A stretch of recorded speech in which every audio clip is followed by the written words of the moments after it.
Okay, so we are now recording, Suzanne. I'm very excited that you're here. Thank you so much for donating this seminar and your time and your expertise to the Medfield Library and surrounding community. We're really excited to have you do this for us. And why don't you go ahead and take it away? Thank you. I'm here with my partner, Gary Slickman. So I do a lot of the career direction coaching and also career strategy, but we have an excellent writer and marketer on the team, and he helps people turn water into wine. Well, not exactly, but most people have trouble articulating their strengths. And so Gary really helps them. He does video productions too for entrepreneurs, but he helps them tell their story in a way that's really compelling to employers. Great.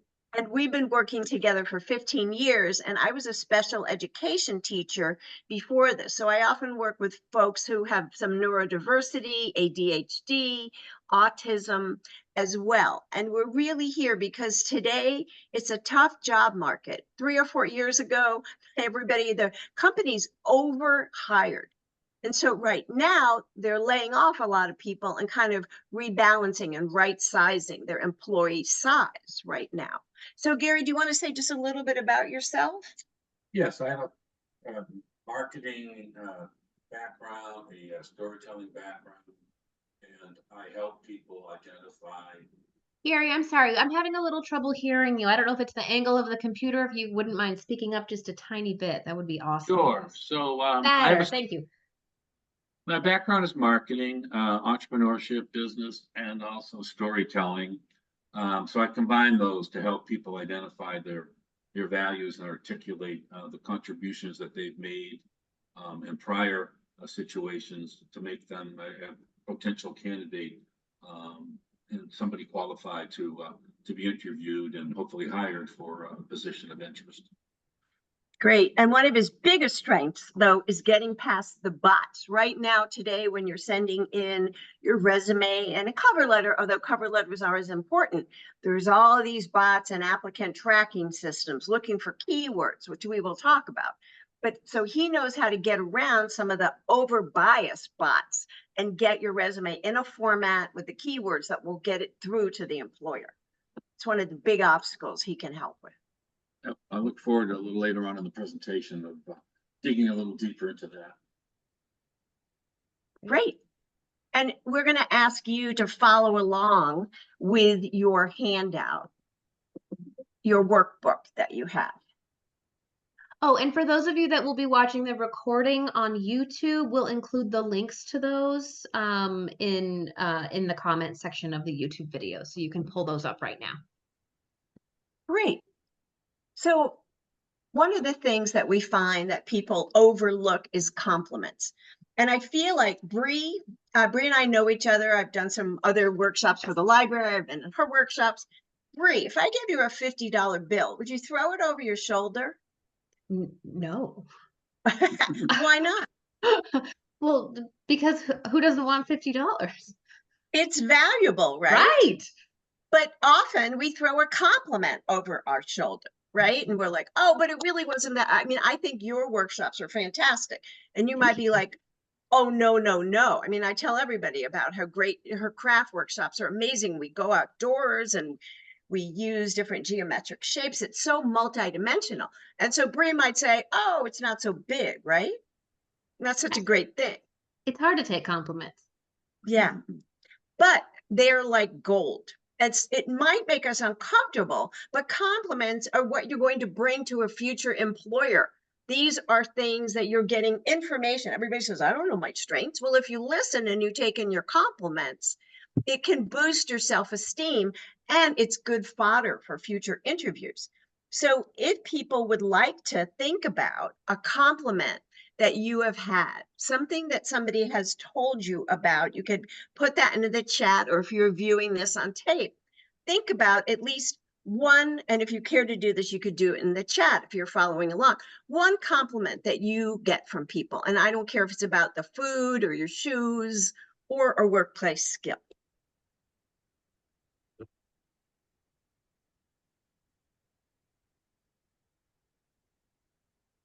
And some compliments can be used in different places. For instance, I have a very loud voice. I project a lot. I've done training, I've done keynote speeches with 2,000 people in the room. So some people might say, you have a loud voice, and it doesn't sound like a compliment, but in the right place, a loud voice is a compliment. So think about that. It may just be the situation, right? We always have a shadow side. I'm very tenacious and determined, but sometimes I don't know when to stop. But don't undervalue that strength if it's not useful in every place. Does that make sense? We want to be judicious. Cool. So keep some of these compliments in mind for later. So just to make sure that we're all on the same page, because we do have live participants, participate to the full extent. If somebody else has a different opinion, we have an old saying from the 60s, different strokes for different folks, right? If you disagree with someone, say, why? I'm just curious. Why do you have that? And of course, let's just mute our background noise. And by the way, so we do have names here.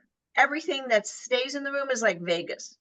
So we don't want to go around as saying Bree from the Medfield Public Library said she doesn't take compliments, right? That would be disrespectful here. And we're just for the purpose of today, we're not going to be doing breakout rooms. So can we all agree that, we have somebody says, I'm a good teacher. Yay. That's a really important skill. In fact, that's something that people are looking for all the time when they look at people who are going to be managers, by the way. And of course, mentors on a team. So that's a huge skill. And I'm glad you preserved that compliment. So keep thinking of other ones you've had. Excellent. Oops. So let's just go quickly through what we're going to do today. I'm going to talk about the top tips and really, how do you start a job search? What are people doing that's not working? Managing your fears. You know, anytime you try to present yourself in front of other people, or you think about a job search, I don't know anybody. I'd be out of business. Gary would be out of business, wouldn't you? Out of business. Out of business. And people said, I'm really great and I can do this. Maybe that's Arnold Schwarzenegger, right? And maybe Elon Musk. And we have Beyonce, who's really confident, but that's really not the case. Most people, and they always think, by the way, they have nothing to offer. And after we talk with them and after today, I want you to realize you have a lot to offer. People don't realize that you are doing a marketing campaign when you are looking for a job. You are marketing yourself. And most people would rather eat worms than do this. But we're going to teach you a non-braggy way to do that today. We're also going to help you clarify your career path. You know what? Some people are just born knowing what they want to do. I knew in 4th grade, I wanted to work with special ed kids. 4th grade. But you know what? That's morphed over the years. After 25 years in special ed, I was ready for something else. And I am working with adults and young teens with ADHD or special needs. So I have morphed a bit. So your career path will change, but we're going to get you on the right path. We're going to talk about networking, which again, if you're an introvert is difficult, but we're going to talk about how to do that for extroverts and introverts, and then what's next. So if anybody wants to put anything else in the chat that they'd like me to cover, or Gary to cover, so he's the marketing maven and I'm the career coach and direction maven. I'll talk about networking too. So if there's anything you want us to cover in the chat to add to this, please add it now. Can't find my thing. Oh, you can say it out loud if you'd like.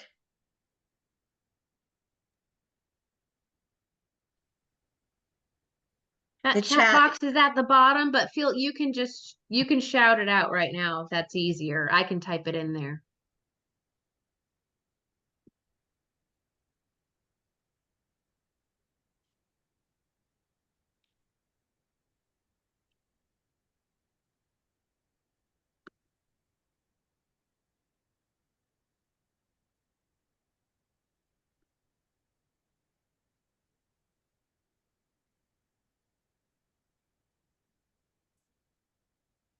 Any luck finding that?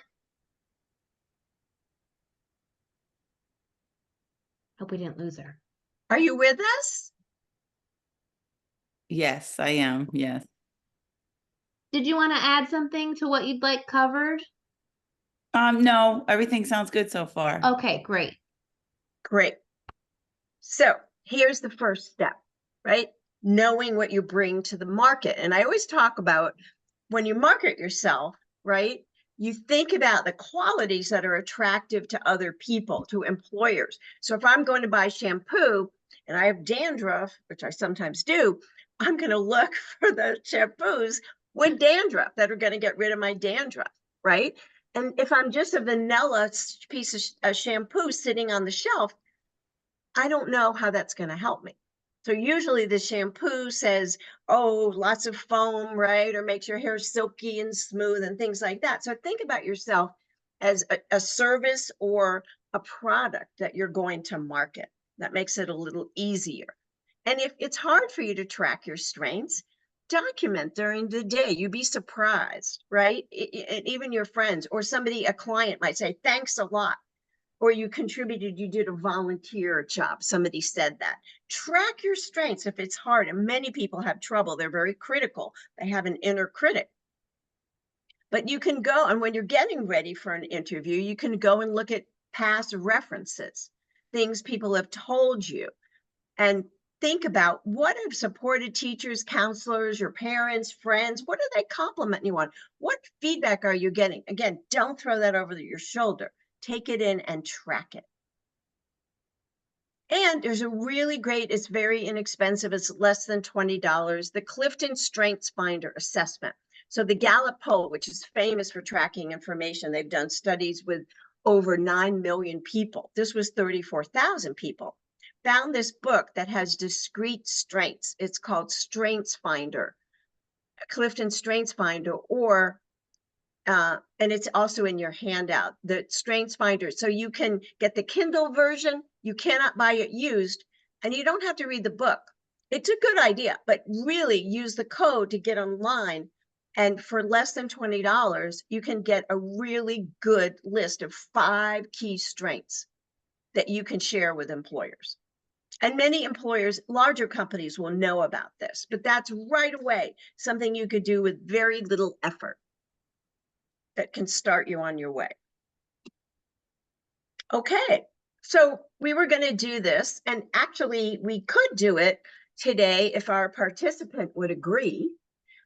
So one thing you could do if you're viewing this on a video is ask somebody a supportive story. Tell them a story where you were successful about something. And the other person is going to look at the list of strengths, which is also on that handout. These are the strengths most employers are looking for right now.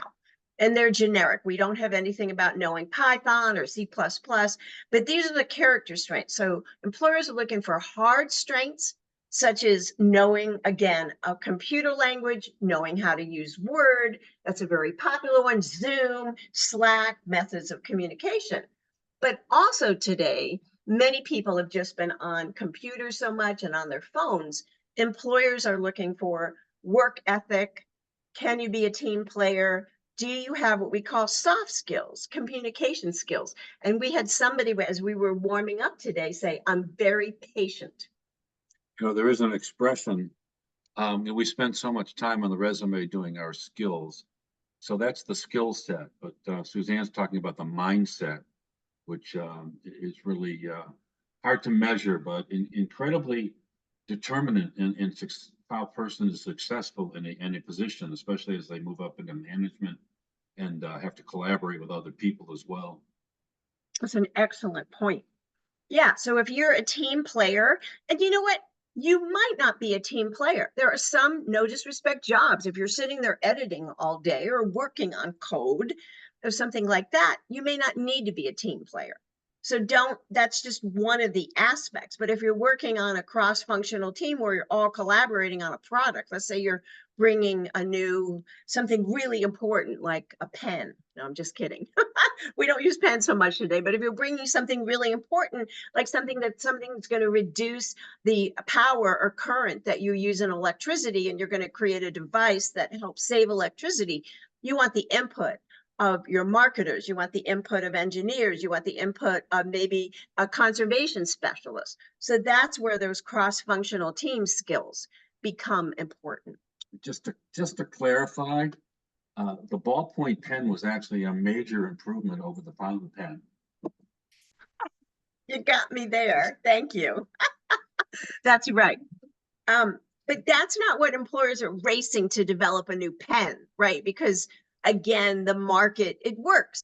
I mean, maybe somebody is, right? But they're racing to develop things that save time and money, make things much more economic for the consumer, or that save precious energy and resources. So those are some of the places that employers, or except if you're an insurance company, they're just looking to deliver good service and make sure claims are processed. So all, every company has its pieces, but these are the skill sets. So take a minute right now, and if we have a participant here who would like to tell a story. If not, I might put Bree on the spot to illustrate this. Just a little story, would you mind? Or I could put Gary on the spot, or maybe Deborah. Just a story of when you were successful at anything. Deborah, Right now, are you game? nothing's coming to me quickly enough. Nothing's jumping out. Well, Deborah, we were talking about, see, this is what we do. We pull it. We were talking about your home, which we got to look at. Do you get compliments on your home? Yes, I do. Ah, okay. So maybe you could tell us a story about something you did in your home that people complimented you on. And thank you for being so willing. Choosing paint colors for walls, hanging art. Those are things that people always mention when they get here. Okay. Those are not small compliments. I'm in the photography business and I do a lot of work with visual presentations. And if you can work with color in art, they're so subjective, and then there's so many factors that determine their effectiveness. Those are high praise. You're gifted in that realm. Yeah, it gives a lot of pleasure to other people, I'm sure. That certainly gives me a lot of pleasure. Well, it's something that I really don't have a lot of skills in, by the way. So I admire that. Thank you. So let's think of some of the skills that you used. And this is an example for everybody following along. Okay. Would I say that you were detail oriented? Could I say that? Yes. Good. Did you ever, now multitasking works in some instances and doesn't, right? You're not going to be writing an email, hopefully, to a colleague where you're on the phone with a client. But did you have to multitask and kind of, figure things out and make sure that you had the nails and everything ready to hang the pictures, etc.? Yes, I'm very good at multitasking. Great. What about creative? Have you ever heard that? Oh, yes. And what about patient? Oh, yes, definitely. Are there other people in your home? No. Okay, so I was going to say, did anybody prompt you to do this? But if nobody is there, guess what? You took initiative. Yes. Right? You took initiative to do that. And did you complete it fairly quickly? Yes. All right, that's motivated and prompt. And again, nobody's sitting, no boss is sitting over you. So no. Did you finish it to completion? Yes. Yes. Right. I understand the hesitation, because when it comes to design and art, it's always a work in progress. Bree, you can probably agree with that too, being in the craft business. Always wanted to change or modify or add or subtract. Yes. Look at hold it up and look at it again, or you walk away and then come back tomorrow. Yeah. Iterations is the key to art. Thank you. And Gary was being considerate in that way, right? Yes. And maybe a good mentor to you, since he's more of an artist with his photography. So you can see, you probably took ownership. Were you focused when you were doing it? Yes, I think so. Yeah. And maybe thorough. So you can see how, and your customers may be your friends or family that come. So you can see how we can really take that one success story and look at all of these different strengths. So please try this at home, right? Try I this will.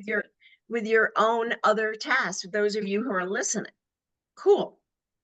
So on top of owning your strengths, which takes a while, the worst thing I see people do, and this has happened for years, do not use job descriptions as your career coach.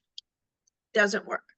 They're overwhelming. And the employers today want you to do this, this, and this, and wash their floors and babysit their kids and be able to write copy, but also do photography and know Scrum and all these different, technology tools. They put too much in there. They're just throwing it against the wall to see if they can get a candidate with a million things. So do not worry about that. Just look for the ones in red that you can't possibly do. Like if they're asking you if you have project management experience and you've been a solo person, maybe editing copy, then you don't have project management experience. But look at that from what you, and we're going to teach you today how to do your key elements wish list, how to know where you want to go. And the clarity on your strengths and skills is really the most important. You have to know where, if you don't know what your target is, it's really hard to hit it. And then Gary's going to talk about, so these are my tips about how to really articulate your strengths in the LinkedIn Pro and your resume. We're going to at least give you an appetizer. So LinkedIn is the place to be these days. And they have tons of videos on YouTube and on LinkedIn. You can get a free subscription to LinkedIn, which is really good. And then they have really good courses. So if your skills are behind, and Bree, do you as a library offer a month pass to LinkedIn Learning? Some libraries do that. No, but it's free for your first month. So get on it and, and then that's $39.99. It's not huge, right? But for free, you can go on it, take a look at the jobs you're looking at. And if you don't have a certain skill, LinkedIn Learning is one of the best and most I was a director of learning and development for corporations. We love LinkedIn Learning. It's very well respected. So is Coursera and some of the other ones, Udemy, but it's a really good place. And then once you do a class, you can post it. You should always post the classes you're taking. And this is your tax dollars at work. People don't know this, but every state has one-stop career centers. And you could go on, let's say you're in Alabama, alabama.gov, and look for career resource centers. Massachusetts happens to have one of the best. Some people, they have free classes on interviewing, they have free classes on resume development, and they have job banks that people have gone to. I know somebody who wanted to work. She was an admin. She moved to the Cape. She didn't know anybody there. She went to the One Stop Career Center and she got a job through them. So there are lots of free resources. We'll talk about your network too, because that is, many people are getting jobs through LinkedIn, but still networking is huge. Suzanne, if I could just jump in, I just did a quick search on my phone. You can get a Boston Public Library e-card if people don't know about that. As a resident of Massachusetts, anyone can get an e-card to the Boston Public Library, and they have so many resources that the smaller libraries can't necessarily afford. And you can't check out physical books if you don't live in Boston city limits, but with the e-card, you can get all of their online databases and resources, and they do have LinkedIn Learning. Wonderful. See, this is why we have a resource of a librarian. That's wonderful. Yeah, that's and I bet we could do that with the other states too, like Alabama and Michigan or wherever people are calling in from. Great. So fear is the thing that stops people in their tracks. And, we are wired, our amygdala is the scared part of the brain, and we haven't evolved much since cave people time in that way. We've evolved in a lot of other ways, but it still is a drama king or queen, and it freaks out unnecessarily. Maybe you've done a dozen tests or so, but you're still worried, am I going to make it? Or maybe you flunked one interview and that just pops up in your mind. So that was really good when you were young. So you wouldn't run in the street and curbing your impulses, but you don't need that inner critic now. Only it's still wired for high drama in your brain. So what we're going to do is talk about fantasized experiences appearing real. That's the acronym for fear that I like to, because again, it's drama. Think about a time when you were really, really scared of something that, you know, we all have a little scared, but you were really scared of something and there was no reason for you. Something in the job realm, or again, people were coming over for dinner, and I always drive people crazy before, you know, I'm going crazy before they come. And I've hosted lots of dinners and they've all been fine. So there are many things, but when we, you know, we have to present something or show, again, our worth or a product, it's scary. So think about a time that maybe was work related or project related, about your biggest fears in terms of going on a career search or a job hunt. So Gary, what are some of the fears that you've heard people when you're writing their resume? What are some of the fears that come up? Well, one is, of course, I've never done this before, which actually may be true, but it's something you can overcome because very few people have a lot of practice getting out there in the job market. You know, it's you're either new or you've had a job for a while. They feel that don't have all the qualifications in the job description, which is really the big one. And Suzanne touched upon that. The job descriptions are often a wish list. You know, you really have to go in and do a little bit of homework, kind of paring down what are the main requirements of the job and how it matches up with your background. And you'll find you're a lot more qualified than you think. Certainly, like she said, there are certain certifications you might need that you don't have, but there's a lot to be learned from matching up your skill set with the jobs. Great. And again, you can get them in the state of Massachusetts for free. And again, Coursera, Udemy, LinkedIn Learning, they're pretty reasonable. You don't need to go to Harvard or an established Stanford or established expensive university. No disrespect for them. I mean, if you want to be a psychologist, you have to get a degree, but there are smaller skills. So think about a fear. Let's go through everybody coaching. Let's think about a fear in terms of something. If you were going on a job search or an interview, right? I'm going to spill coffee on myself or make a flub. Think about that. If your fear is true, this is how you prove or disprove the myths that your inner critic is telling you.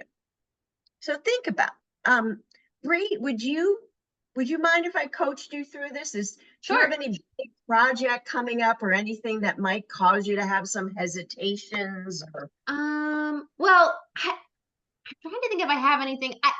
Can I give you sort of like so my coworker, a coworker just graduated from library school, so she's applying for like bigger library jobs. Yes. And she had an interview and they made her like do a fake presentation, like right in the so interview? for me, yeah, so she had to like prepare and give a presentation as if she was talking to patrons. And that the thought of having to do that, even though it's something that I do every day in a natural situation, the thought of having to do that for like this panel made me like, I can never leave my job. And I just want to say to everybody, I love my job in Medfield and I have no plans to leave. But I was like, oh my God, that would be terrifying.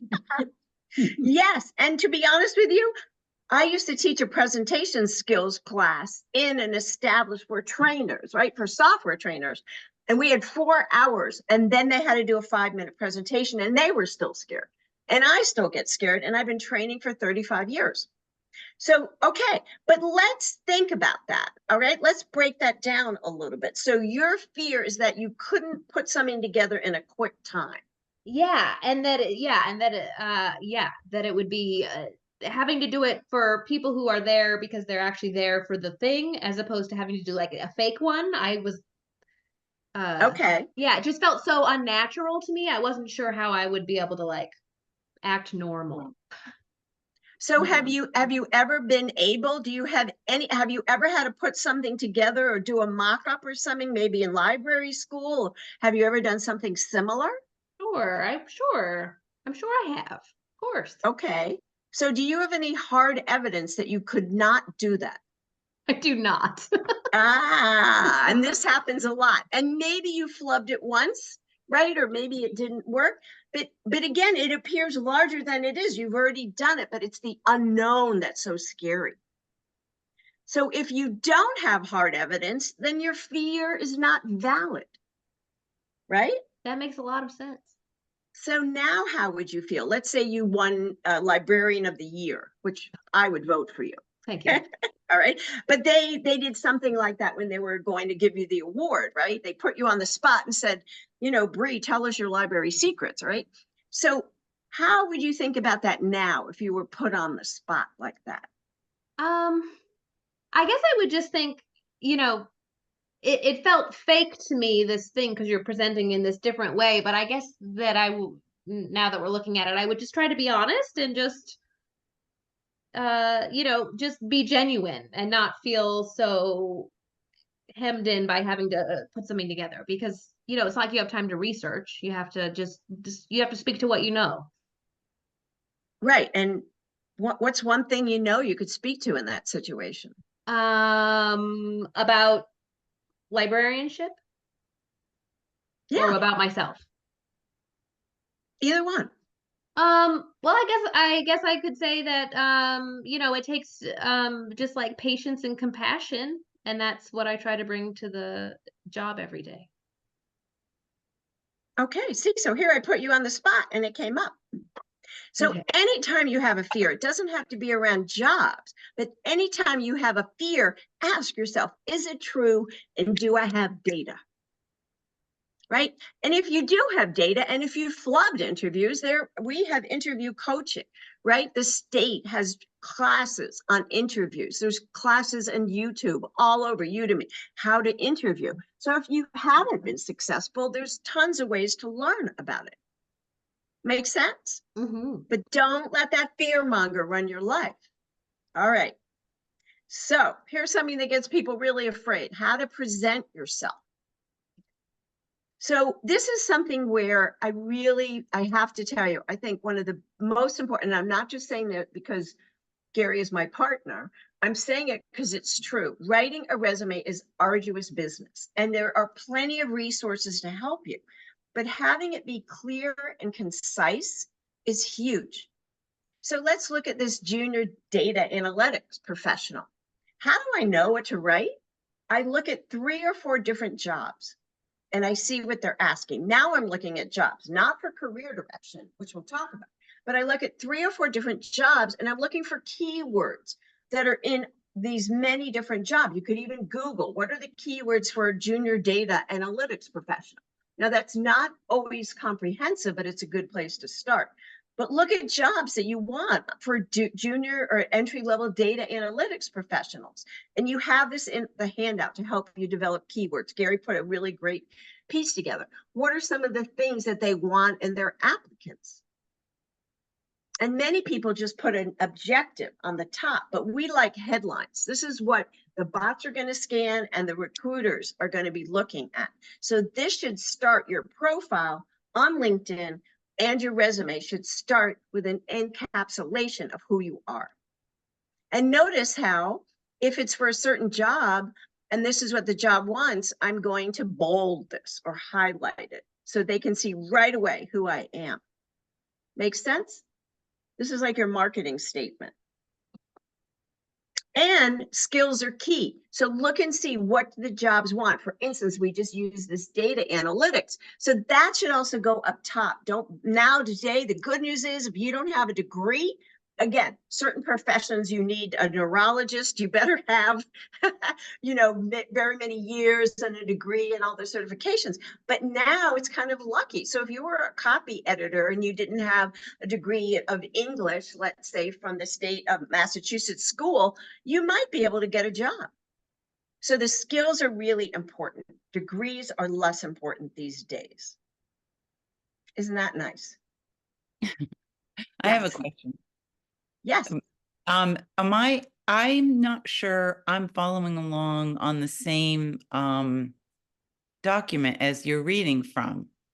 I have, top tips for your career direction and job hunt. Is that what you're reading from?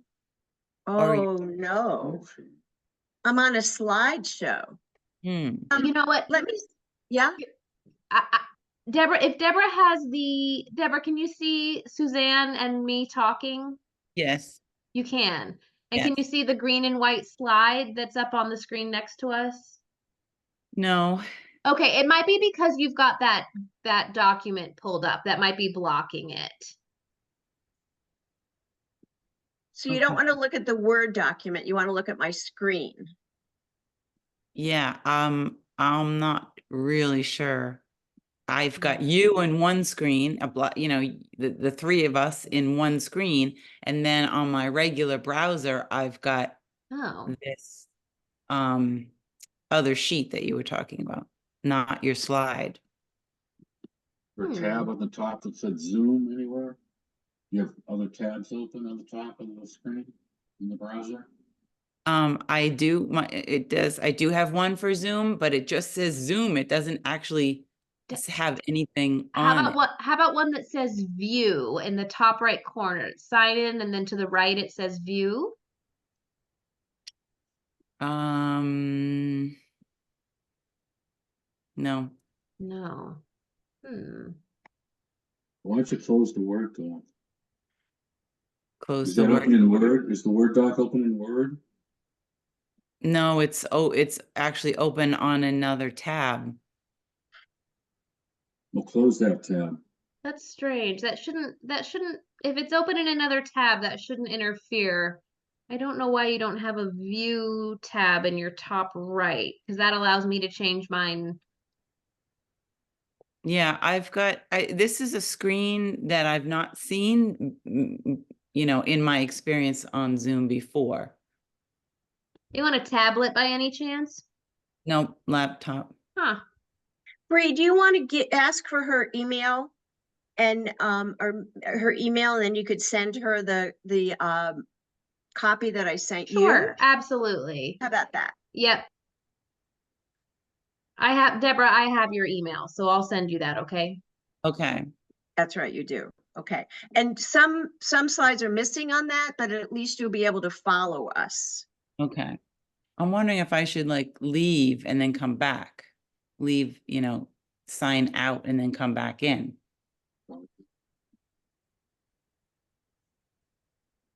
That's an option. Why don't, No, Bree, I can't see you. yeah, why don't you keep going with the presentation, Suzanne, and I'm gonna try Okay. to get this over Great. to Deborah. Or we can take a moment, I can pause the recording and we can see if we can figure this out. Want to do that real quick? Sure. Let's do that. Okay. Okay, we're back in business. Great.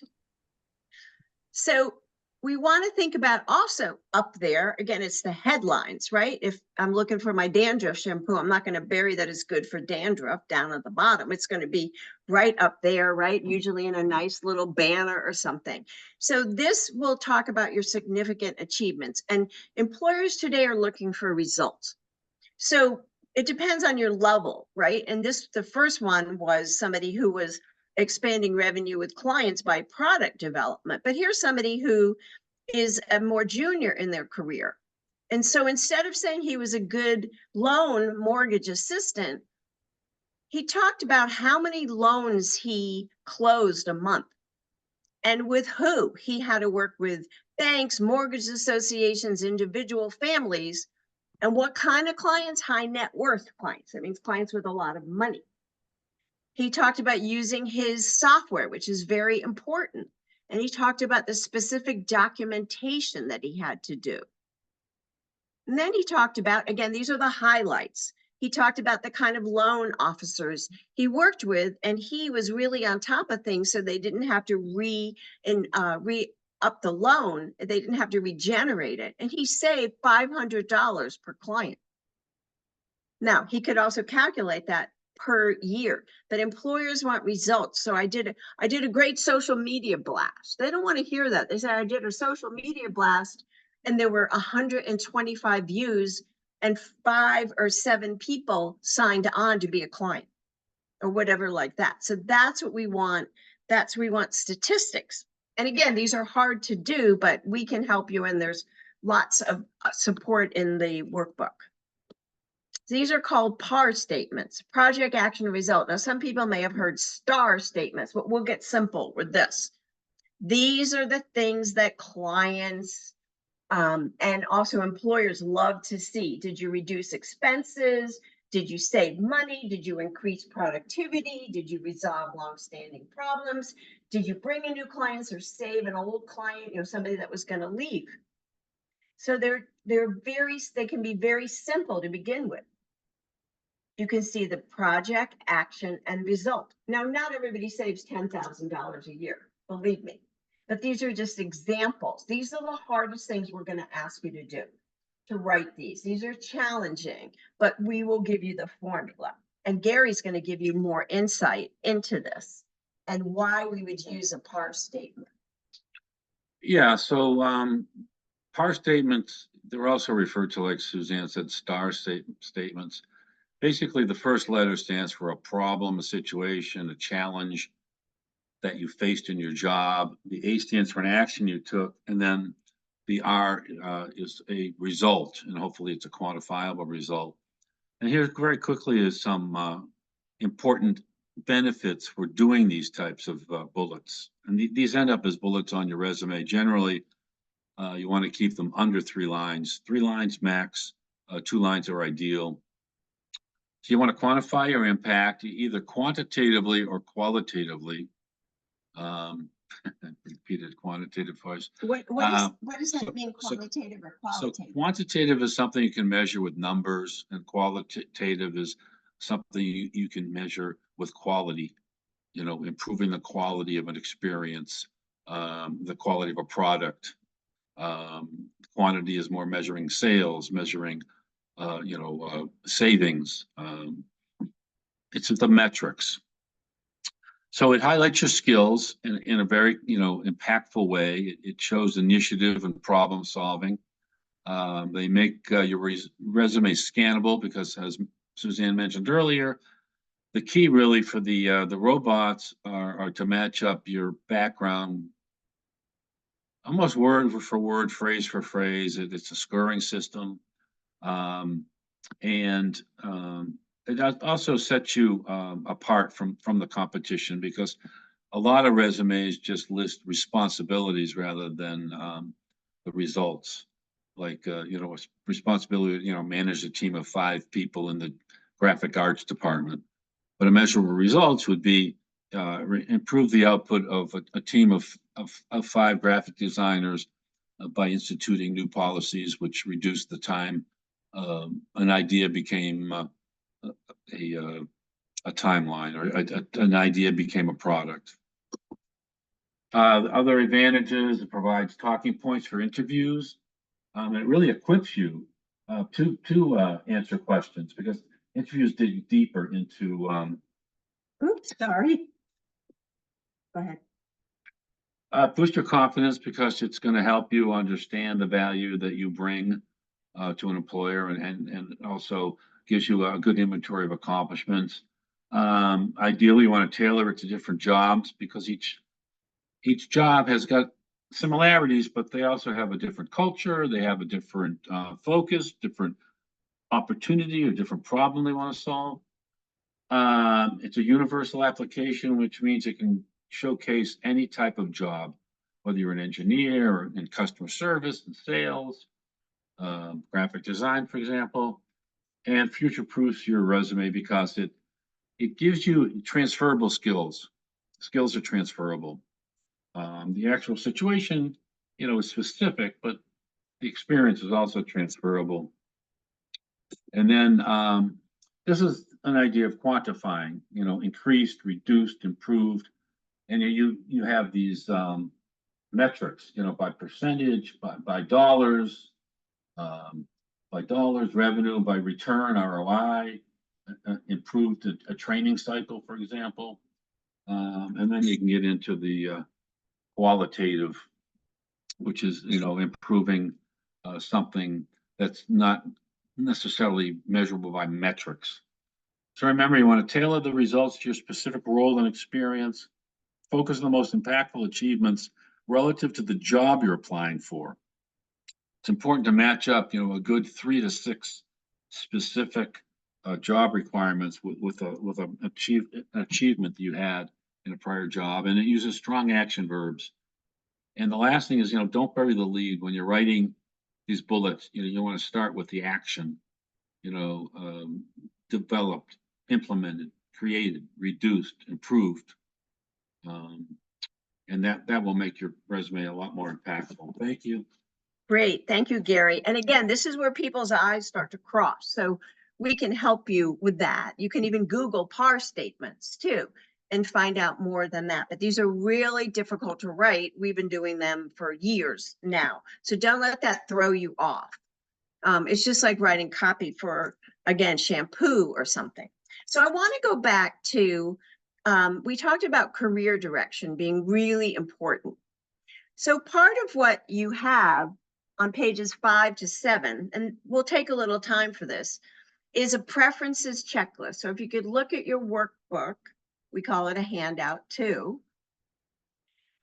There's a complete list of checkpoints for managers, for colleagues, for your work activities, for your environment. Each one has, and this is copyrighted, by the way, and I paid money to get this from a former career coach. So please don't share this with anybody else. This is trademarked to me.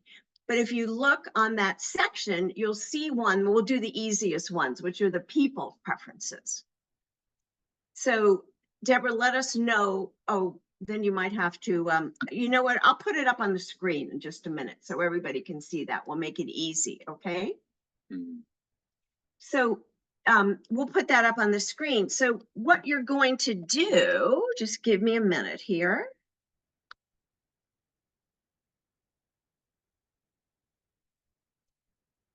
I'm going to stop sharing for a minute. So what you're going to do is you're going to take a look at what do you prefer? And if it's not there on the checklist, this is so you're not just thinking into the void, right? If they're not there on the checklist, we're going to help you later on do some career history screening. Hold on 1 minute.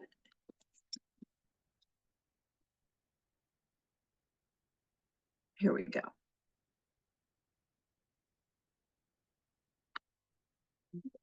Zoom always makes everything a little harder to open.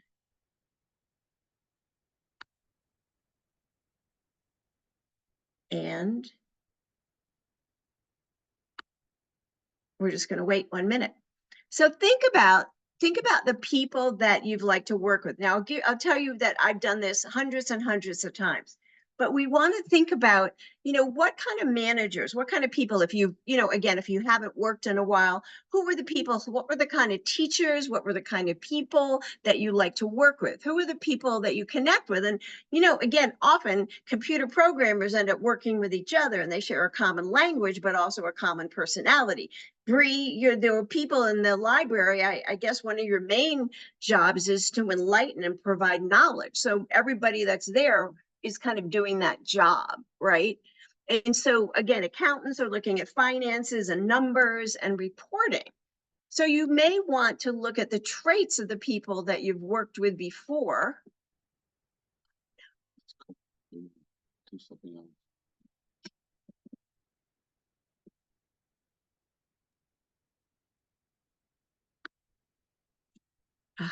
Can you get that, Suzanne? I can see if I can pull mine up and share mine. Yeah, I'm sorry. Thanks. Yeah, we have a shortcut in there. So if you could, thank you, Bree.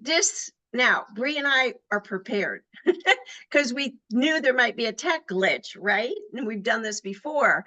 So we could compliment ourselves for being prepared that she would be able to have this document in case I had a computer glitch, which I just did. All right, let's see here. Thank you for your patience, everyone.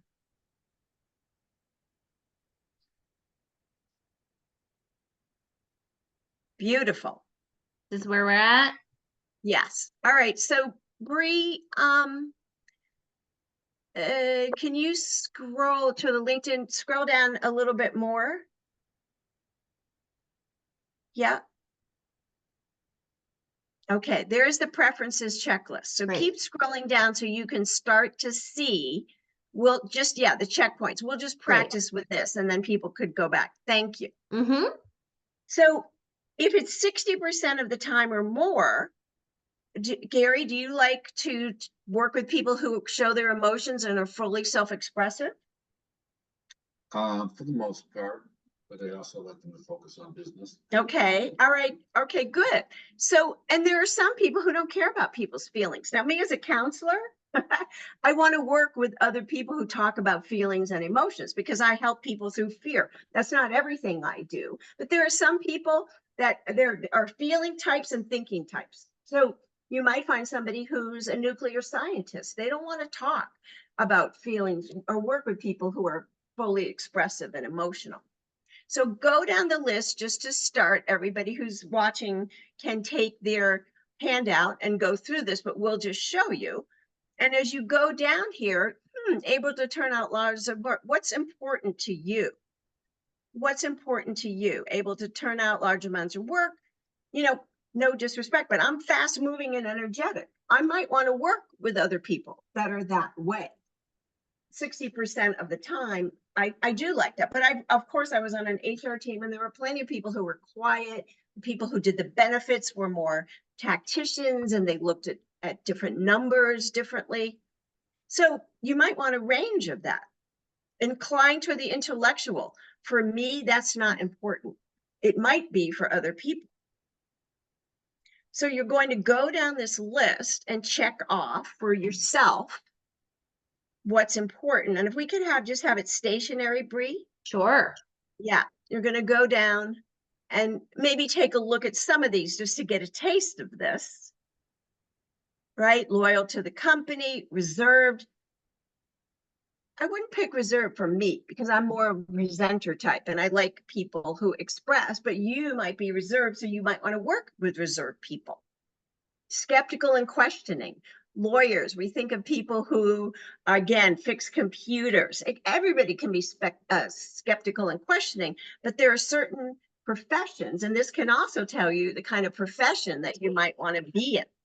Well above average intelligence. That might not be. We had somebody here on the webinar talking about creativity. Maybe she wants to work with people who are creative. So this will help you determine, you'll check off the list, and then Bree, if you don't mind scrolling down, again, this is a taste, you can finish this at home. There's also one for your manager, and people will tell you, what's that famous phrase, Gary? You don't quit a job, you quit a manager. This is huge, huge. And you can ask questions about your manager. You know, when one of the great questions to ask somebody is, what is your management style? When you're interviewing a boss, after your second interview, don't do it on your first interview, right? But you can have this list in front of you, and this becomes a visioning and a vetting tool. So if you get somebody if you don't pick critical and demanding, and you want somebody who's interested in your development, and maybe willing to leave my development to me.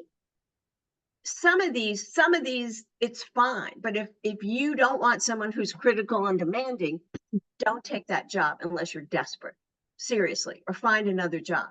Because a manager is a very important piece. Now, today, a model manager would be coaching you, giving you development. I teach classes, national webinars about this.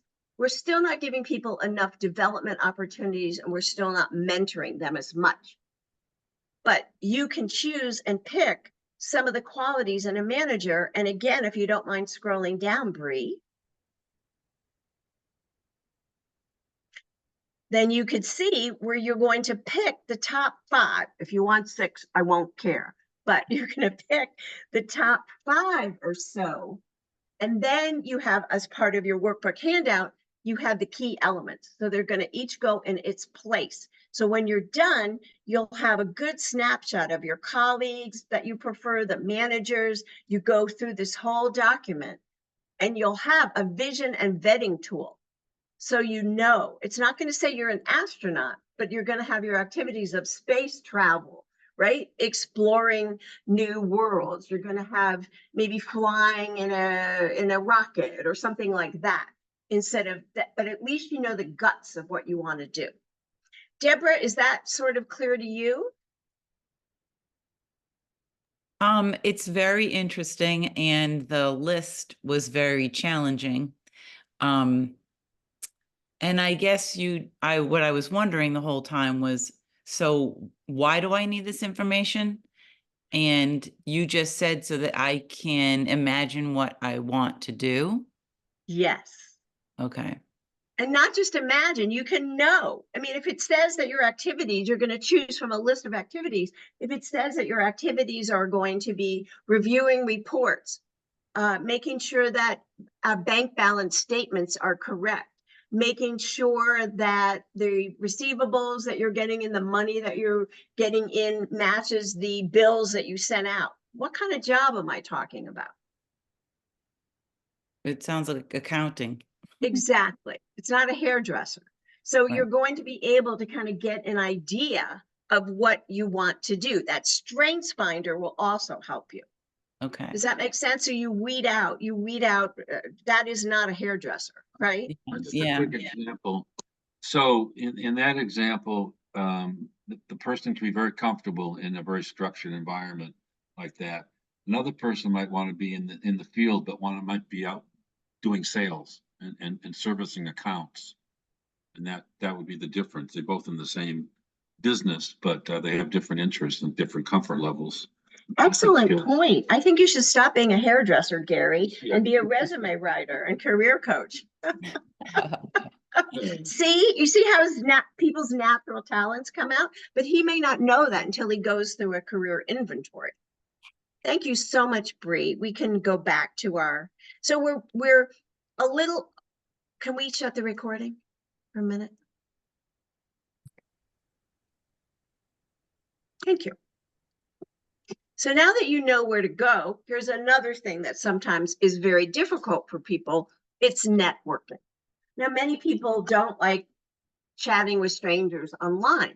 There are a lot of great ways that you can get some experience and learn about what other people do. You can volunteer at professional associations. So let's talk about that copyright editor that doesn't have a degree, but is great at copywriting, took some online classes.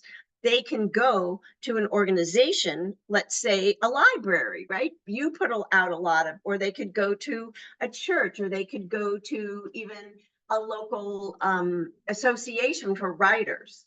So every like Bree, you must have a National Association of Librarians, right?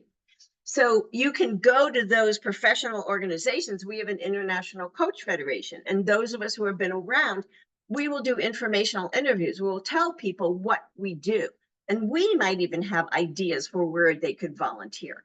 So volunteering is a great way, and you could do this remotely or in person, to use your skills and talents, but also meet people and show off what you've got to do. So Deborah might volunteer to help decorate in your town. Deborah, you might have an older house that's being renovated, or something that somebody, maybe you could volunteer in the library to teach classes about decorating or something like that, right, Bree? Internships. That one thing that Gary and I do that is different is because I was a job creator for special needs folks a long time ago, is we offer internships. We will find you. So let's say you want to do copywriting. I happen to know a number of ad agencies. So I could find a non-paying internship. If you're in graduate school or college, you can look at Indeed and you can find paying internships. But adults, you can stay in your current job and work 7 to 10 hours a week and get experience. So I had somebody who was a marketer and was very experienced in marketing consulting people and consulting firms. Her husband moves to Silicon Valley, and lo and behold, she doesn't know anything about technology.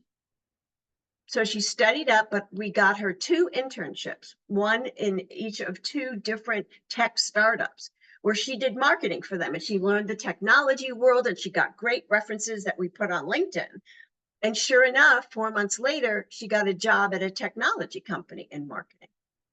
And I've done this with computer programmers. I just had a woman transferring from being a procurement specialist to buying things. She wanted to be an executive assistant. We got her, again, a 3-month internship where she worked part-time for an executive. And lo and behold, she just got a great job offer. So that could kind of overcome the barriers to you not having experience if you haven't been in the field. So you have something in your packet for an informational interview. Don't just say, okay, now I want to be a hairdresser, right? Or an accountant. Talk to other people who do that. And there is a list of questions that you can ask. And again, you could go to a professional association, or you could ask somebody, do you know an accountant that I could talk to? In social media, if you went on the Massachusetts Association of Accountants, and saw people there and saw people posting, you might say, hey, that was an interesting post. Can I have 20 minutes to ask you about your job? Don't ask for a job. You want to find connectors, right? You want to find people who will connect you. So they need to get to know you. So you'd send them your resume and you'd find out all about accounting and say, wow, that really sounds interesting. And then you might say, if I was looking for a job, what do you think I should do? They might offer, I know, well, why, by the way, I know this packing company that's looking for a junior accountant, but you don't ask for the job. Does that make sense? And again, use your resume. Gary told you about these beautiful stories. So if somebody says, tell me about yourself, you're going to pull out that story where you did X, that PAR statement, and you can cheat and put these up on paper. And I'm so old school, but you put them up on paper in back. So you have 3 of these PAR statements that you're looking at right in back of your computer, because you're probably going to be doing this on video, right? And those are your cheat sheets. So if all else is lost, you've got your super duper PAR statements about your dandruff shampoo or whoever you are, right? So that accountant is going to have a time where they found errors in a report and they were able to reconcile the report and therefore go back to the client and collect an outstanding $600 that was missing, something like that. Those show, don't tell. Tell your stories. Don't say, I'm a really good accountant. Tell them about a time you were acting as a good accountant. Okay, don't take up too much time. These people are busy. And if they don't get back to you today, it's 2024. Sometimes you have to chase after people a lot. People are really, really busy. And there are many people like myself, more extroverts, who love to talk to people about what they do and want to help them. But people are busy, so don't take it personally. And you may ask for a warm lead. Like, Bree, do you know anybody in the accounting profession? Do you know anybody who might know anybody? Maybe. Maybe, right? So you can ask people that you know if they know someone who's an accountant. Who does your taxes? She probably does. Yeah. Okay. But does the library have an accountant? No. No. Okay. The town. The town has an accountant. There Yeah. you go. So they could go to the town Right. accountant. So when you're interviewing people, ask them questions. And many people, especially extroverted people, like to talk about themselves. So let the person speak more than you do. Be succinct in your PAR statements. Tell them, to say, this is why I'm interested in accounting, because I did this, this, and this, right? And then always, whether it's an interview or an informational interview is where you're trying to get a job. Informational is where you're finding out about the company and the job. Always send a thank you letter, right? Thank you, Susie Accountant. It was wonderful talking to you about the new software that's helping accountants be more accurate. I loved hearing about what an accountant does. And I'm interested, especially when you talked about accounts payable, making sure that you pay the bills that the company owes, something like that, right?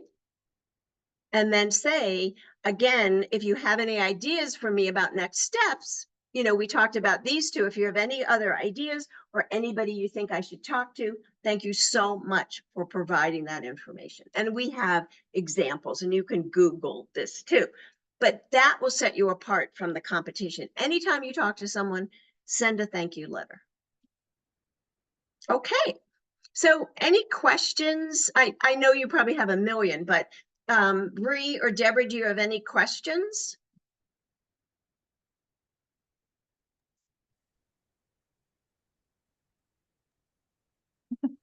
Deborah, you unmuted. Do you have a question?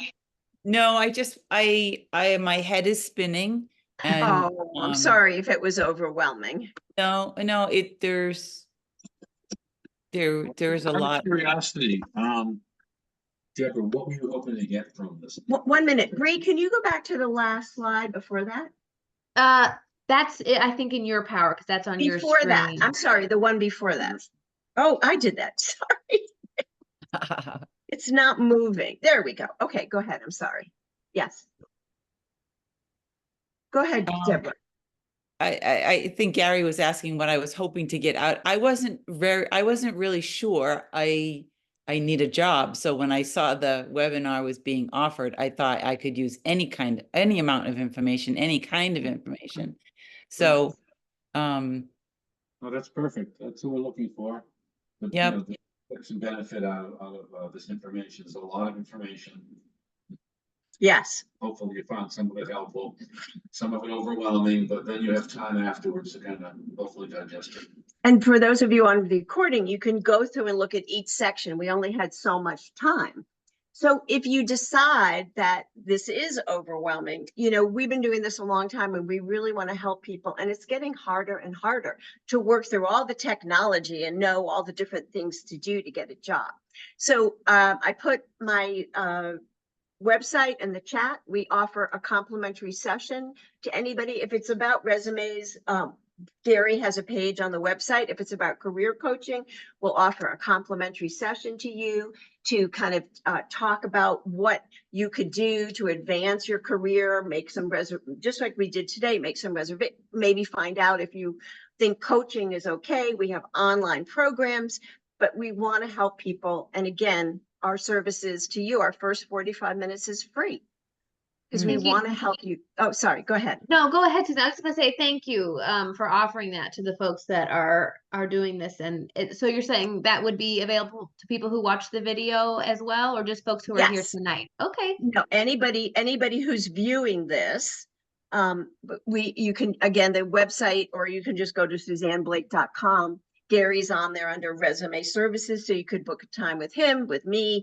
We have Calendly, so you could hop on our calendar and we could talk through what you're, you know, if you want to talk more about PAR statements or whatever it is. So Deborah, you could talk to whoever one of us would, yeah, we could talk to both of us and we could help you take those next steps and maybe sort through a lot of the information we gave tonight. Yeah, that sounds terrific. Thank you so much, Suzanne and Gary, for that. And for those of you that have, this is your first webinar with Suzanne. This is the third or fourth or fifth, I don't know, but Suzanne, Fourth, I think. Yeah. Fourth, yeah. Suzanne, this is not the first time that she's done a free webinar for us at the Medfield Public Library, and I'm just very appreciative of your time. Wow, that's terrific. Well, the library has provided so many services to me as a townsperson, so I want to give back. Appreciate it. Mm. Yeah. Thanks for all you do. Thank you, Bree. Thank you, Deborah. And thank you, Deborah. for Thank you. Thanks for being here, Deborah. I didn't mean to cut you off there. Did you have anything else that you wanted No, to? that was okay. Thank you. Wonderful. Okay, well, I'm going to go ahead and stop the recording. For those of you that are watching, if you have any trouble getting access to any of the documents on the YouTube page, you can email me at the library. It's bozanne@minlib.net. That's bozanne@minlib.net, which is confusing. It's Minuteman Library, MINLIB.net. So you can reach out to me too if you can't get stuff. Okay, I'm gonna turn this off. Okay.